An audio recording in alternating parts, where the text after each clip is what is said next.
Glorifiquemos a Dios centrados en Cristo. ¿Qué les parece si repetimos el título? Glorifiquemos a Dios centrados en Cristo.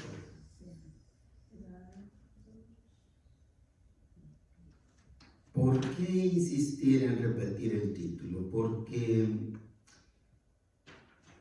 podemos caer en el error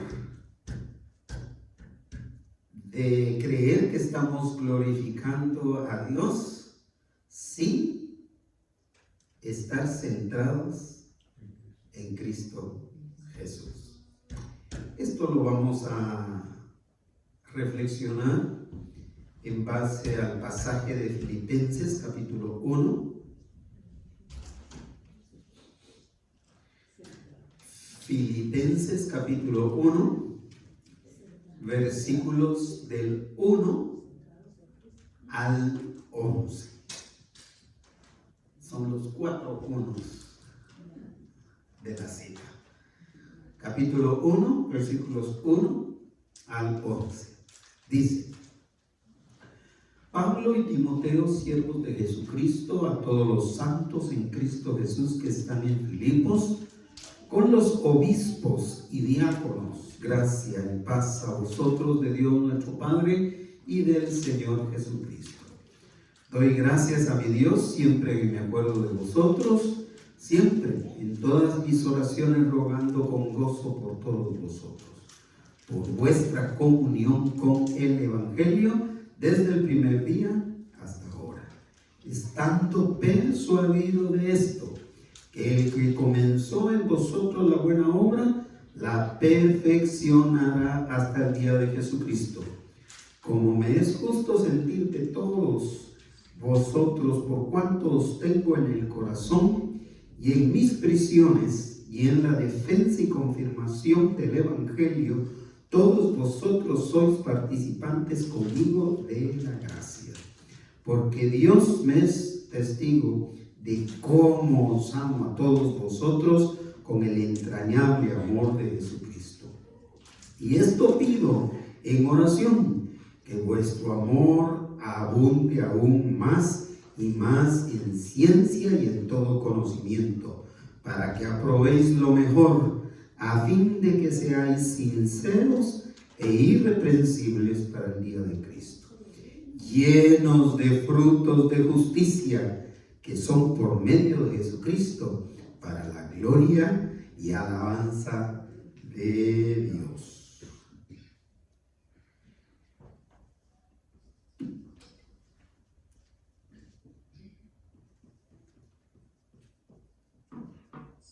Hoy estudiaremos el último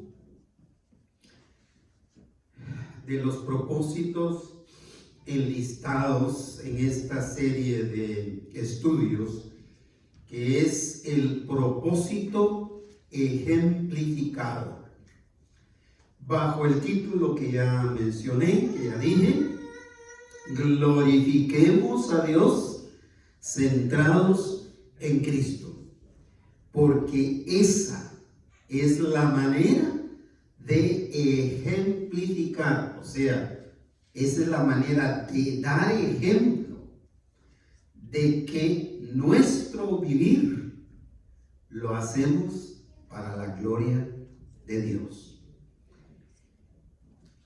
Se piensa que solo hay ciertas cosas que nosotros hacemos que glorifican a Dios. Por ejemplo,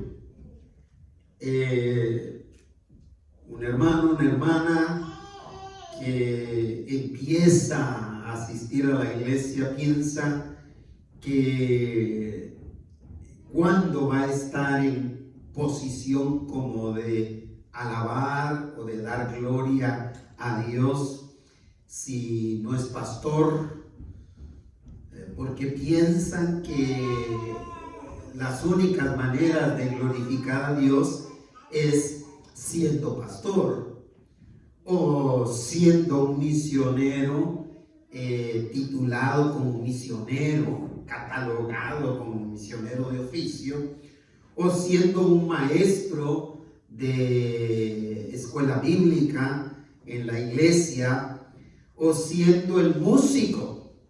Hay algunos que piensan, no, ¿cómo voy a glorificar yo a Dios? ¿Cómo voy a alabar yo a Dios si no soy músico? O piensan que para glorificar a Dios tienen que ser una persona que cante, y dice, pero ¿cómo voy a cantar si no tengo buena voz? En fin, porque desafortunadamente nos limitamos, nos hemos encerrado, atrapado. Esto viene de años, muchos años atrás. Nos hemos encajonado en que hay solo ciertas cosas que glorifican a Dios. E incluso como maestro en el seminario, yo me di cuenta que cometemos el error de clasificar los cultos en diferentes categorías. Decimos, hay culto de alabanza, y empezamos, por cierto, hay culto de alabanza y adoración, hay cultos de oración, hay cultos de doctrina, que por cierto, los cultos de doctrina han desaparecido. Y a veces les damos mayor importancia a uno de esos. Y quisiera que adivinaran a cuál es el que se le da la mayor importancia de esa lista.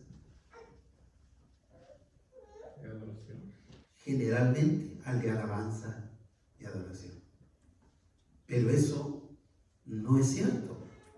No es cierto, porque nosotros podemos alabar al Señor con todo lo que hacemos. Es decir, alabamos a Dios cuando oramos. Alabamos a Dios cuando estamos escuchando su palabra o estamos siendo doctrinados con su palabra. Alabamos a Dios aún cuando estamos sentados escuchando la voz del Señor con atención, con disposición. Le estamos dando gloria al Señor.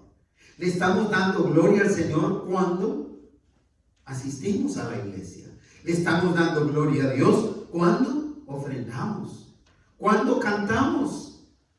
Algunos a veces, como yo, a veces no cantamos para reservar, en mi caso, para reservar mi voz para poder predicar.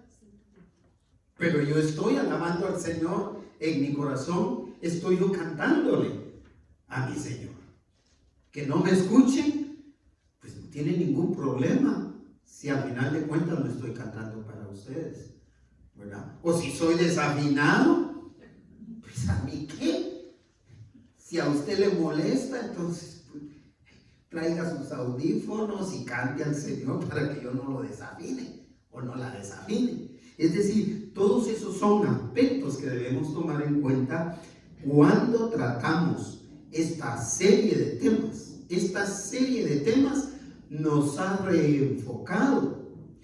En esta serie de estudios hemos aprendido que glorificamos a Dios en todo lo que hacemos. Amén. En todo lo que hacemos.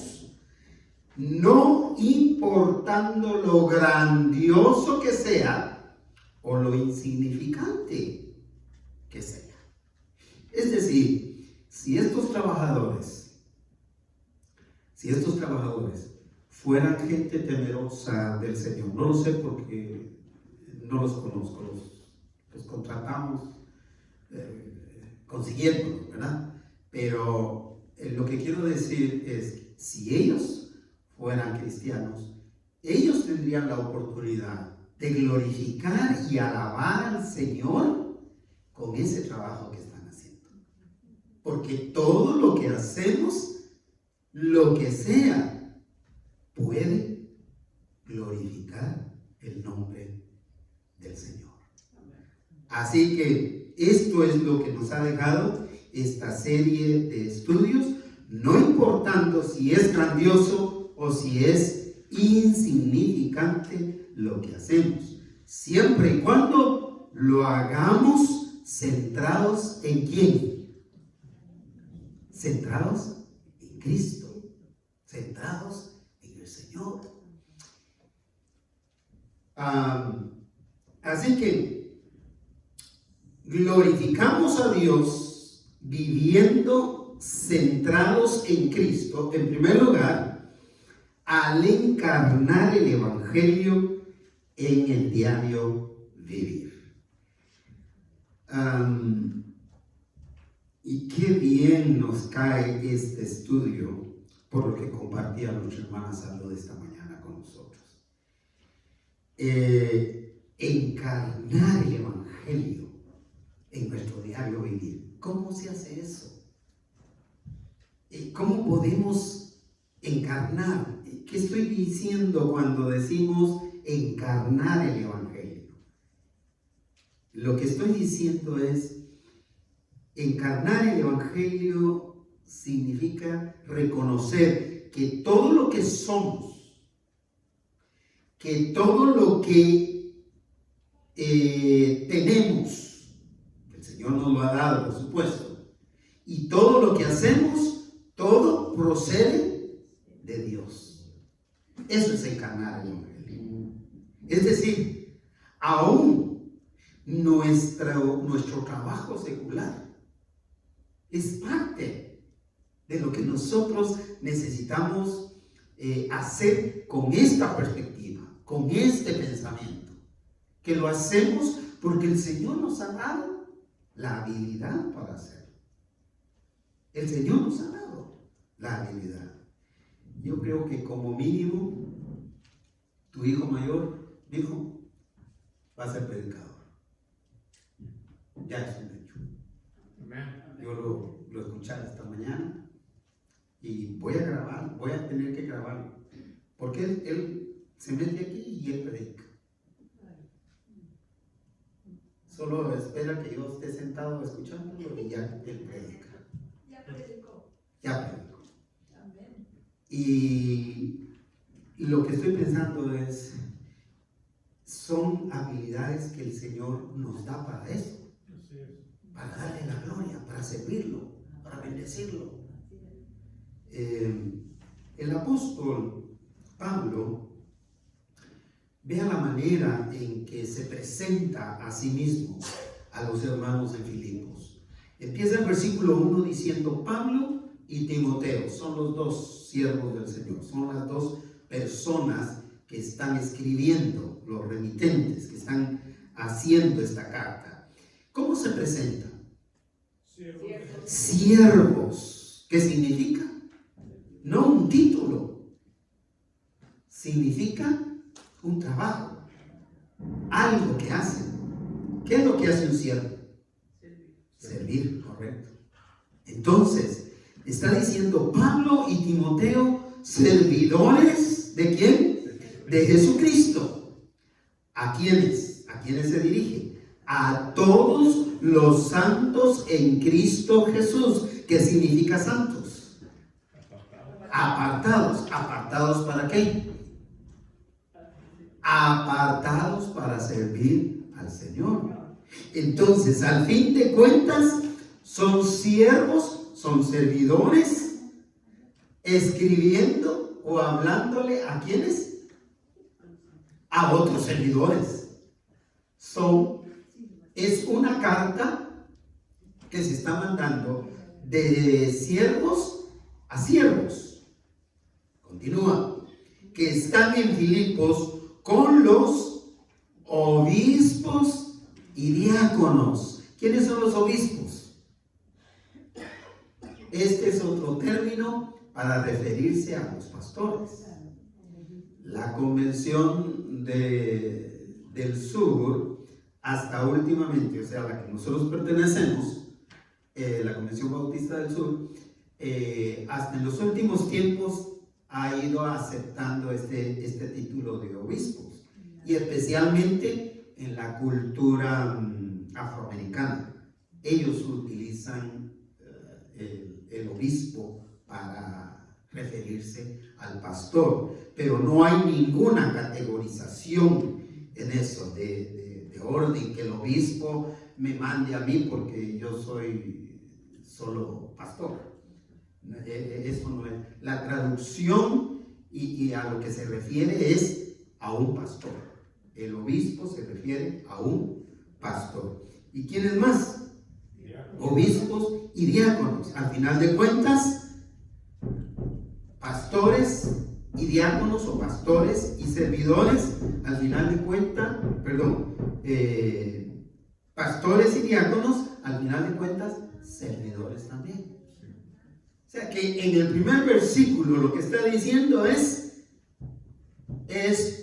un grupo de gente que sirve al Señor, para gloria del Señor. Eso es encarnar el Evangelio en nuestro diario vivir.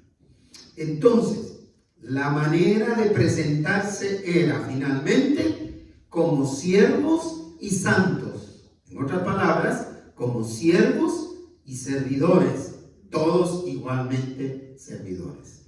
Continúa el saludo en el versículo 2. Gracia y paz de Dios nuestro Padre y del Señor Jesucristo. Pablo lo saluda con una influencia de dos términos, utilizando dos términos para influenciar directamente tanto a gentiles como a judíos, al referirse a dos cosas: a la gracia y la paz, que solo proceden de Dios, pero hacia todo pecador. La gracia y la paz de Dios son para todo pecador, no importando si es judío o si no lo es, no importando su nacionalidad, no importando su color de piel, no importando sus creencias, sus influencias y todo lo que nos rodea como seres humanos individuales. La gracia y la paz del Señor puede ser parte de nuestras vidas. La gratitud del apóstol Pablo se desborda de su corazón al recordar la obra de salvación de Dios en los filipenses. Esto me llevó a recordar la primera iglesia que organicé, o que organizamos, siendo yo pastor, el primer pastor, e iniciando yo mi pastorado.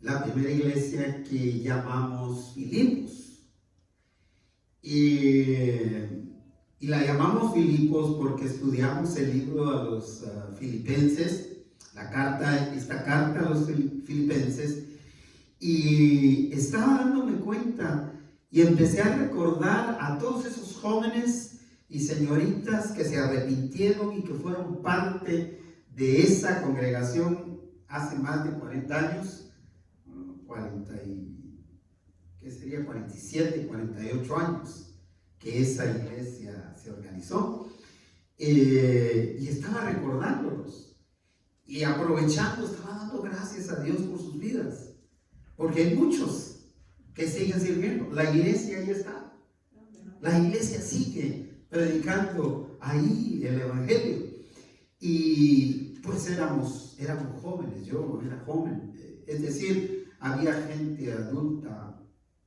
mucho más adulta que yo, de quien yo servía como pastor, y me hizo recordar eso. Y la gratitud que sale del corazón del apóstol Pablo es cuando recuerda a esos creyentes. cuando recuerda la obra que Dios hizo en ellos. El versículo 3 dice: doy gracias a mi Dios siempre, siempre que me acuerdo de vosotros. Fíjese que había el único diácono que teníamos, porque era el único mayor de edad que había. Un señor como de 35 años. En aquel entonces decía, ahora tengo que decir un joven como de 35 años. En aquel entonces yo decía un señor de 35 años. Don Fidel Molina era su nombre. Que el Señor lo rescató de un alcoholismo que lo dejó tirado en los basureros, y que una vez alcoholizado se despertó en el basurero y no sé cómo movió un Nuevo Testamento, fíjese, sin pasta, y se sentó y se puso a leer.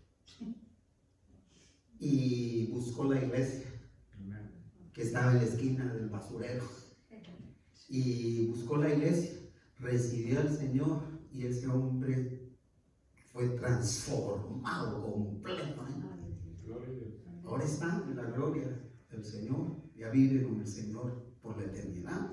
Pero cada vez que yo me recuerdo, damos gracias a Dios por esa obra que el Señor hizo. Y este era un filipense de mi época, no de la época de Pablo, sino ya de mi época, porque pertenecía ya a la iglesia a Filipos que habíamos organizado años antes. Pero doy gracias a mi Dios siempre, siempre que me acuerdo de vosotros.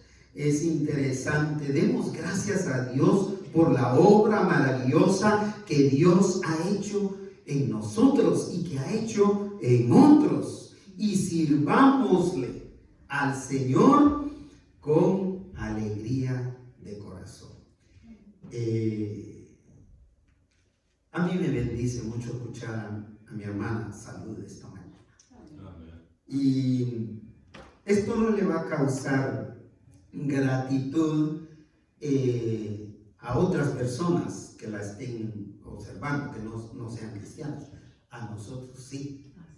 A mí como pastor me causa gozo, me causa gratitud a mi Señor. ¿Sabe por qué, hermana? Porque esa es una evidencia que el Espíritu de Dios está en usted. Esa es una evidencia que el Espíritu de Dios la redarguye inmediatamente. La hace sentir, no, Salud, no es ese el camino. No es esa la dirección.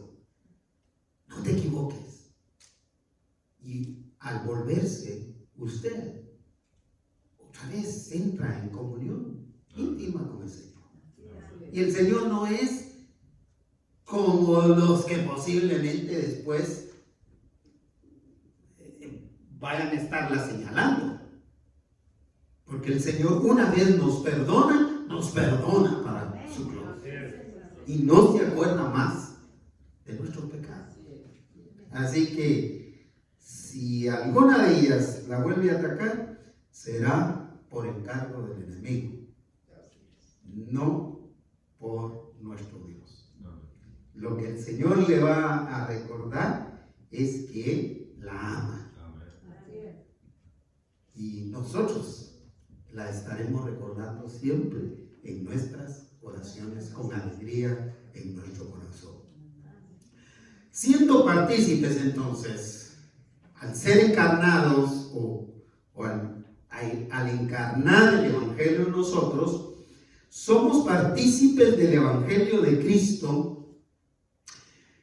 Cuando somos partícipes de ese Evangelio de Cristo, tenemos que servir al Señor fielmente, evitando ser tropiezo a otros.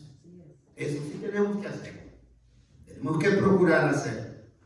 Dice el versículo 4 y 5, siempre, en todas mis oraciones, rogando con gozo por vosotros. Mire, aquí me surge una pregunta así, que necesito que ustedes la capten en el aire.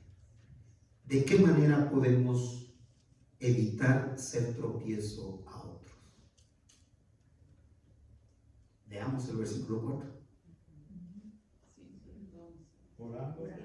Exactamente, exactamente. Esta es la manera en que Pablo evitaba ser tropiezo de otros hermanos.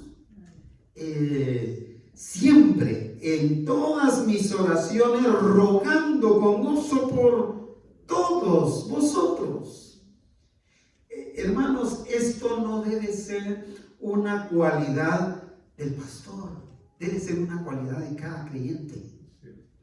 Estar orando por nuestros hermanos, por nuestras hermanas, y estar orando siempre. Y yo les agradezco mucho que ustedes tomen en cuenta que yo oro por ustedes, pero yo también quisiera sentir eso, y de hecho lo he sentido sus oraciones. A favor mío, a favor de mi familia, a favor de mis hijos, a favor de mi esposa, a favor de mi suegra, a favor de toda mi familia. Por supuesto, orando también por cada uno de nuestros hermanos.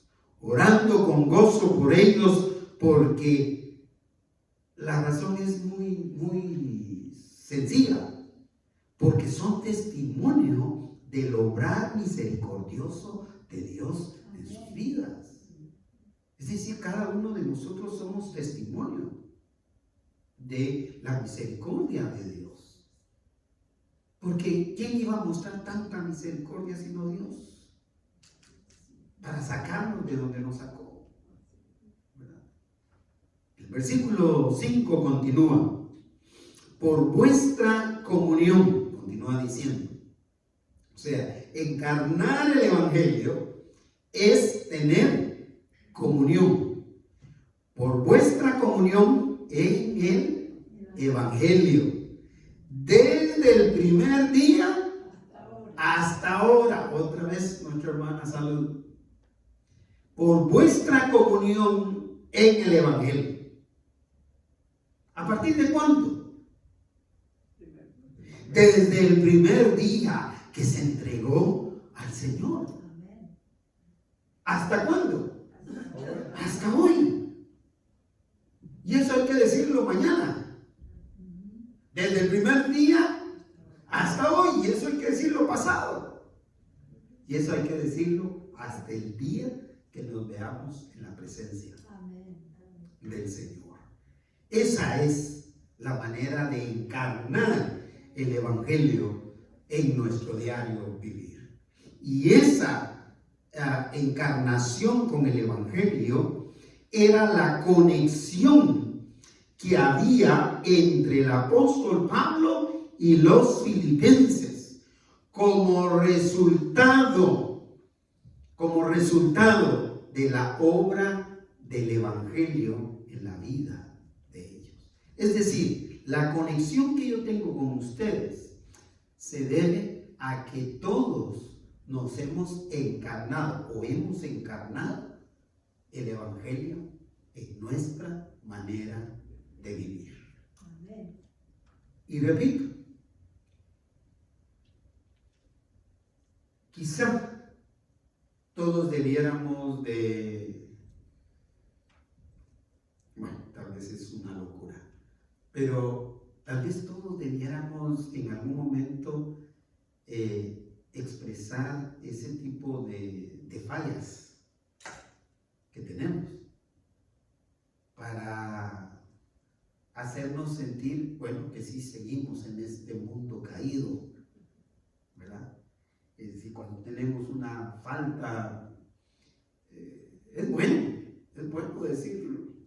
Me sentí que me aislé del Señor. Claro que sí. Pero lo importante es, aquí estoy. Amén. Aquí estoy de regreso. Eso es lo más importante. Que he recapacitado, que dejé que el Espíritu Santo me redarguyera, me convenciera, me regresara al camino. Glorificamos a Dios viviendo centrados en Cristo. En segundo lugar, al agradecer a Dios por lo que hace en cada creyente. Esta es otra cosa. Es importante agradecerle al Señor lo que hace en cada uno de los creyentes. No sé si fue hermana Norma o hermana Mirta, pero es una bendición escuchar a la hermana María Guijara. Es impresionante oír la fortaleza de la fe que hay en ella. Es digna de imitarse, el Evangelio completamente encarnado en su vivir, para la gloria del Señor. Y debemos estar agradecidos. Y en esta época de gratitud debemos agradecer a Dios por lo que hace en la vida de cada creyente. Sea poco, sea mucho, por lo que Dios hace en la vida de ellos. Pablo expresa el carácter paternal de Dios y la soberanía de Dios al referirse a que Él, es decir, nuestro Dios, en su santa providencia y voluntad, hará que la obra se complete en cada creyente que ha encarnado el Evangelio en su diario vivir. No somos nosotros los que complementamos la obra. Ni siquiera las predicaciones del pastor complementan la obra que Dios ha hecho en su vida. Es Dios directamente el que la completa. Dice el versículo 6. Y vea cómo empieza, con qué seguridad empieza Pablo diciendo: estando persuadido de esto. ¿Qué significa estar persuadido?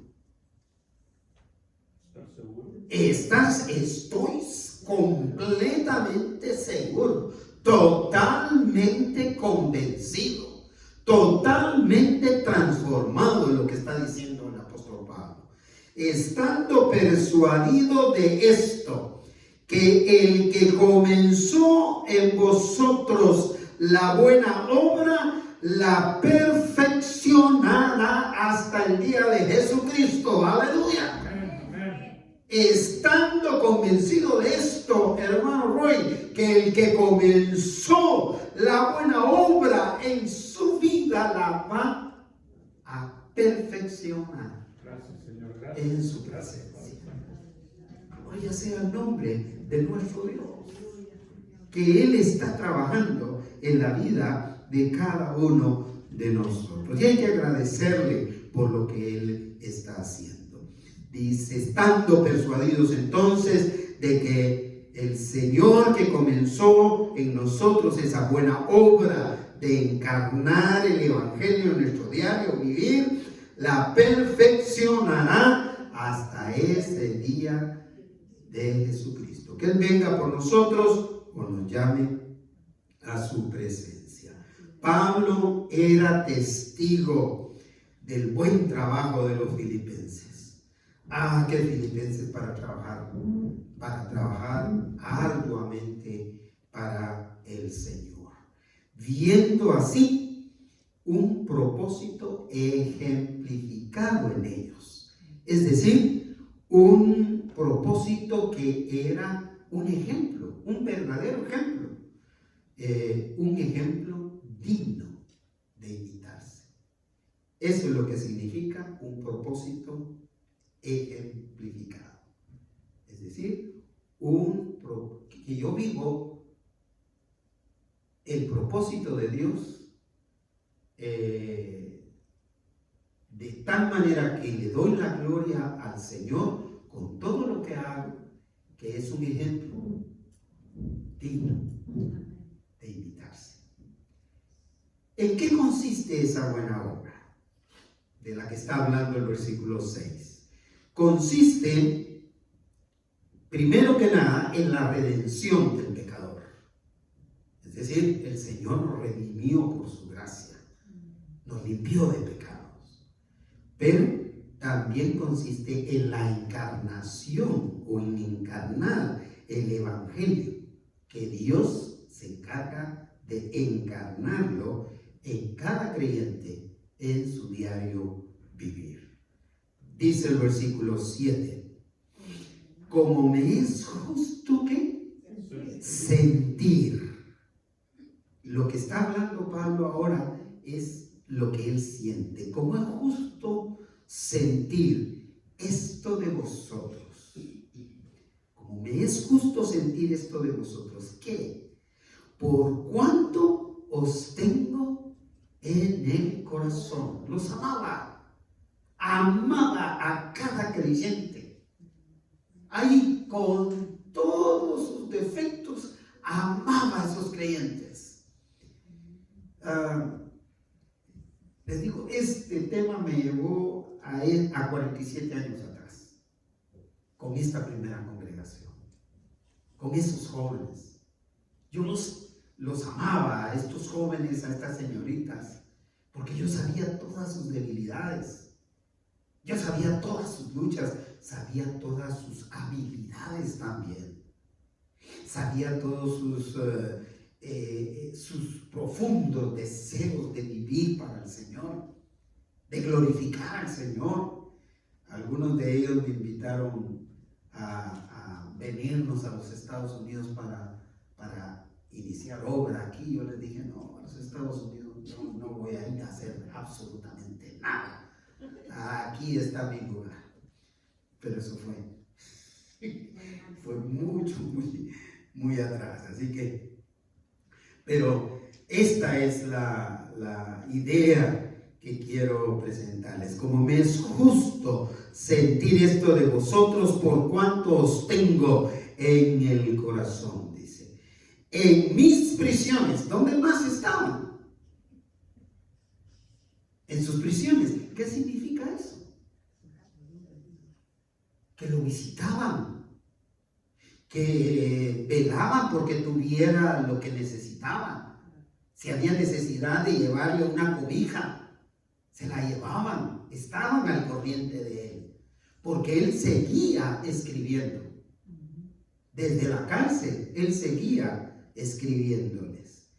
En mis prisiones, y ¿qué más? Y en la defensa y confirmación del Evangelio, es decir, vivían el Evangelio, ellos, no solo lo predicaban, lo vivían. Todos vosotros, por lo tanto, sois ¿qué?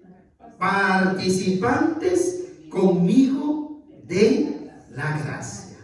Es decir, vivían encarnados con el Evangelio siendo parte de su diario vivir. Y por esto el apóstol Pablo estaba agradecido. Dios había forjado la vida de los creyentes de Filipos hasta hacerlos partícipes, solidarios del Evangelio. ¿Saben que el día de hoy nosotros estamos siendo solidarios con la salud de nuestra hermana y de cada uno de los enfermos, del hermano Víctor, de la hermana Saraí, del hermano Raúl, del hermano Romeo, de cada uno de los enfermos, incluso de los enfermos que son nuestros familiares? Bendito sea el Señor. Y que aunque no asisten a la iglesia por ser familiar suyo, nosotros oramos. Somos solidarios con las necesidades de ellos también. Al ver la obra de Dios en los filipenses, Pablo se siguió llenando de amor por ellos. Así es, yo cada vez Cada domingo que pasa y tengo comunión con ustedes, regreso con mi corazón más lleno de amor hacia ustedes. Y hasta más difícil se me hace pensar que ya los años se están acortando, el tiempo se está acortando. Pero es normal, hermanos. Es que es normal. Ustedes recuerdan, yo nunca había predicado con esta perspectiva porque no había llegado. Pero ahora ya llegué. Gracias a Dios. Ya llegué. Entonces, tengo que entender que lo que me queda es lo que el Señor va a querer darme. Y no sé cuándo es. Solo sé que no va a ser más de lo que hasta aquí he vivido. Porque entonces tendría que salir de lo natural para poder vivir más de 130 años. Así que pensamos en eso. El apóstol Pablo se llenaba de amor por ellos. Versículo 8 dice: porque Dios me es testigo de cómo os amo a todos vosotros con el entrañable amor de Jesucristo. Aleluya.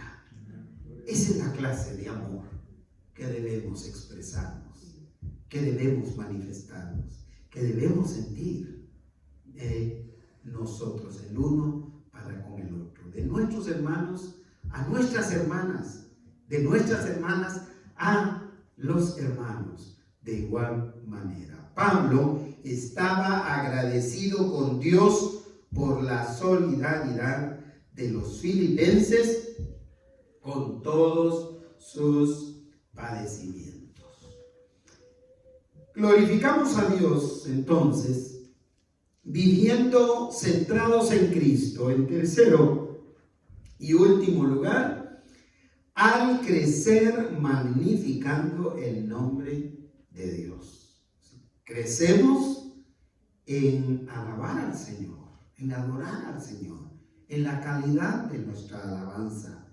Y no lo digo cantando afinados, sino la calidad de nuestra alabanza debe ser mejorada del espíritu, que salga del corazón, que no cante la canción como canto las canciones de los 70s, sin ponerle atención a la letra. Yo me doy cuenta que cantaba muchas canciones en aquel tiempo que ni le ponía atención a la letra. Y a veces los himnos se pueden cantar de esa manera. Se pueden cantar sin ponerle uno atención a lo que está uno cantando. El crecimiento que glorifica a Dios es aquel que se tiene hacia la estatura del amor de Cristo Jesús. Versículo 9. Y esto pido en oración. ¿Qué pedimos en oración? ¿Qué es lo que pedimos en oración, hermanos, hermanas? Vean lo que Pablo pedía. Que vuestro amor, el amor de Dios, abunde aún más y más en ciencia y en todo conocimiento.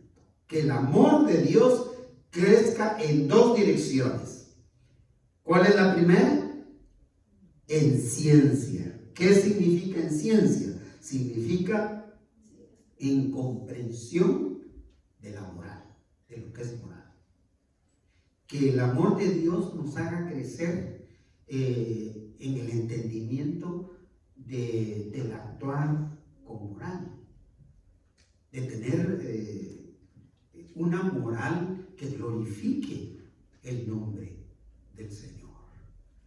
En este mundo y especialmente en estos últimos años es terrible todo lo que se ve en la política. Y déjeme decirle que he escuchado de muchos, de varios políticos que están saliendo de los bautistas del sur, de nuestra convención aquí en Estados Unidos, de la convención nacional aquí. Y el Señor tiene que ayudarnos a crecer en lo que es la comprensión de la moralidad, de lo que es moral y de lo que no es, y debemos actuar de acuerdo a eso, de acuerdo a la moral que el Señor nos manifiesta. Y en todo conocimiento se refiere a la comprensión de las verdades bíblicas, o sea, a la comprensión de la voluntad de Dios. Los filipenses podrían haber tenido todo, que no se les cayera la cruz, una cruz de oro que no se pudriera. Pero si no tenían el amor de Dios que los hiciera crecer en esa comprensión de la moral y de la voluntad de Dios, no les hubiera servido de nada. Porque hay que crecer en la comprensión de la voluntad de Dios. ¿Sabe por qué? Por lo que la hermana Norma puso en ese texto, refiriéndose a hermana María. Pero tenemos que ajustarnos a la voluntad del Señor. Nuestro deseo es que, y nuestra petición y nuestra oración es: Señor, levántala. Y si esa es la voluntad del Señor, nuestra hermana va a estar aquí presente. Pero también debemos tener comprensión de esa voluntad del Señor. Y esa comprensión solo nos la da el amor de Dios en abundancia en nosotros. El versículo 10 continúa diciendo: ¿para qué ciencia y conocimiento? O sea, comprensión moral y comprensión de la voluntad del Señor.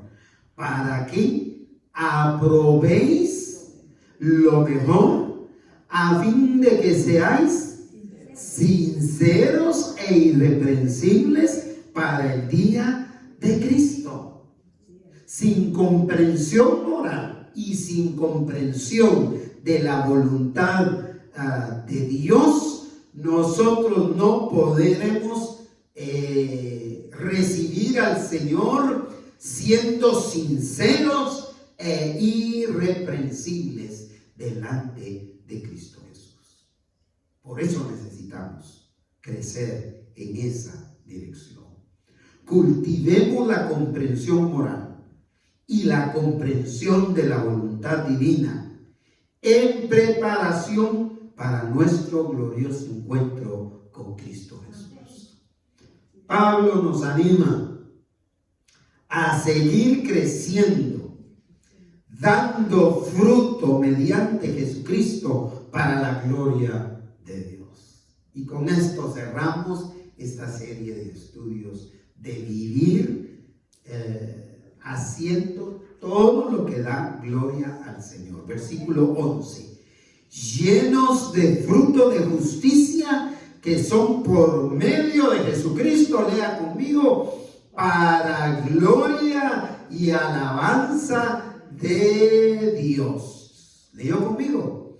Para gloria y alabanza de nuestro Dios. Bendito sea su nombre. Que Dios nos permita ser siervos, siervas que cumplimos el propósito de vivir para la gloria de Dios en todo lo que somos, en lo que tenemos y en cada cosa que hacemos. Esta es la oportunidad de recibir a Jesús como Salvador personal. Si no lo ha hecho, abra su corazón donde quiera que esté e invite a Cristo a venir a su vida. Hermanos, hermanas, vivamos dando fruto al servir al Señor, sirviendo y haciendo todo para la gloria y alabanza de su nombre.